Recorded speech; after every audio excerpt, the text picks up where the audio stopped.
शिकायतें आती हैं कि ऐसी समस्याएं आती हैं जिनका निवारण बहुत समय से नहीं हो रहा है।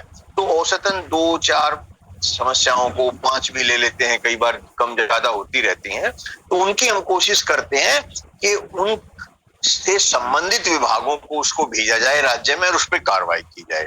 इसका उदाहरण मैं एक बताऊं, अभी उत्तर प्रदेश में एक कार आगे रोड, पुल के बाद रोड बना ही नहीं था और वो कार उसमें गिर गई जाके। तो किसी ने कहा गूगल की गलती थी, किसी ने कहा किसी की गलती थी। मैं उसके तह तक गया तो वो रोड का 2 साल से आधे रोड का बजट ही पास नहीं हो रहा था। गूगल की भी गलती हो सकती है और भी बहुत सी गलतियां हो सकती हैं, लेकिन आधे रोड का बजट आपने पास कर दिया, आधे का पास नहीं किया। उसका कारण भ्रष्टाचार भी हो सकता है, लेकिन ये सरकार की लापरवाही थी।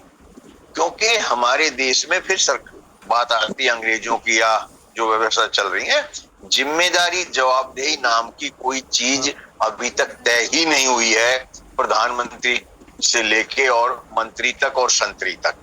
इस पे मैं 20 साल से काम कर रहा हूँ। दिल्ली की मुख्यमंत्री के कार्यालय में पहली जो महिला मुख्यमंत्री थी और मनमोहन सिंह के कार्यालय में भी जो कर्मचारी नियुक्त थे, दोनों विभागों में जिम्मेदारी जवाबदेही पहली बार मैंने नियुक्त करवाई थी, जो उन्होंने मुझे लिख के दिया था। कितनी जिम्मेदारी तय हुई वो तो पता नहीं, लेकिन उन्होंने मुझे दोनों ने लिख के दिया था कि हमारे कार्यालयों में ये, मगर ऊपर से दिल्ली के राज्य में बात करें तो ऊपर से जिम्मेदारी तय कराते हैं। कई साल के प्रयास के बाद दोनों ने मुझे लिख के दिया था कि ये कर्मचारी मेरे कार्यालय में है, ये कर्मचारी की ये जिम्मेदारी है, ये है। तो लेकिन वो 2 की तो हो गई, लेकिन आज तक कानूनी रूप से उपायुक्त जो होता है जिले का, जिसको डीसी भी कहते हैं, अलग अलग स्थानों पर नाम ले सकते हैं उनका अलग अलग, उनकी जिम्मेदारी कि मैं एक राज्य में 10-10 पत्र लिख चुका हूं कि उनकी क्या जिम्मेदारी जवाबदेही है बताई जाए, तो उनकी जिम्मेदारी जवाबदेही नाम की कोई चीज अभी तक तय ही नहीं है। हर बार अलग अलग पत्र दिए जा रहे हैं।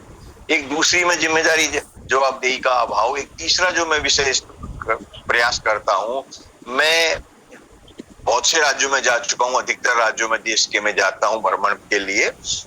वहां पर मैं कुछ समस्याएं देखता हूं तो वो उसका प्रयास करता हूं। इसके 2 उदाहरण दूंगा।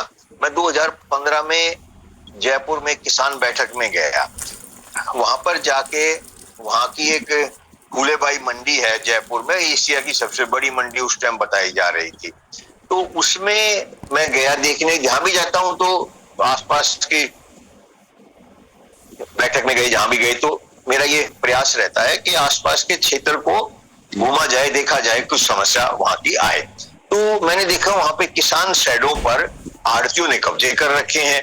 किसान अपनी फसल जो है 2-4-5 किसान कहीं कहीं रख के बेच रहे हैं, बाकी सब आड़तियों के पास मजबूरी में जा रहे हैं।